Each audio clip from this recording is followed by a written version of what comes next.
President Trump's travel ban will now cover 6 more countries: Eritrea, Kyrgyzstan, Myanmar, Nigeria, Sudan, and Tanzania.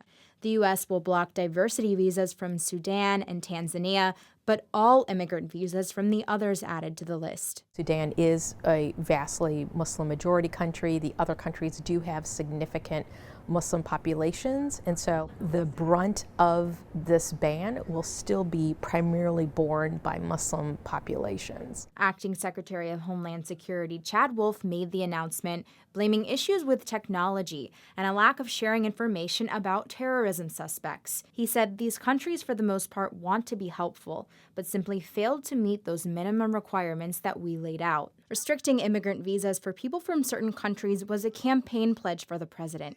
A week into his presidency, he imposed significant travel restrictions, which came to include people from 7 countries: Iran, Yemen, Syria, Somalia, Libya, North Korea, and Venezuelan officials. The largest group impacted by this expanded policy will likely be Africans. Democratic Congresswoman Sheila Jackson Lee of the Homeland Security Committee and co-chair of the Congressional Nigerian Caucus said in a phone call with reporters they do have conflict. There is no doubt they are fighting the terrorists that would attack their own domestic population. I believe there is a blatant, conspicuous discrimination coming out of this administration. By default, the travel restrictions prevent anyone from these countries from getting a visa to enter the United States.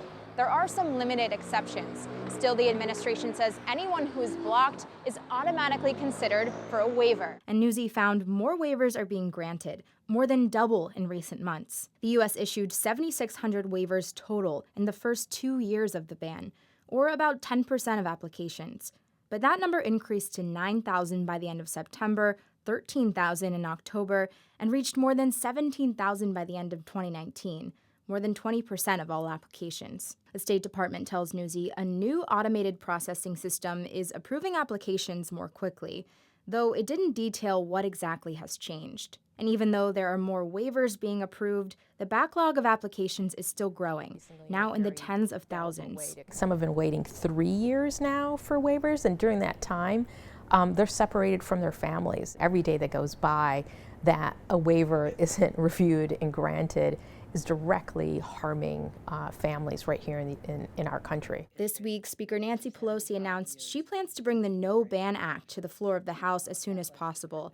The bill would prevent visa restrictions based on religion or nationality unless the administration can prove they benefit national security.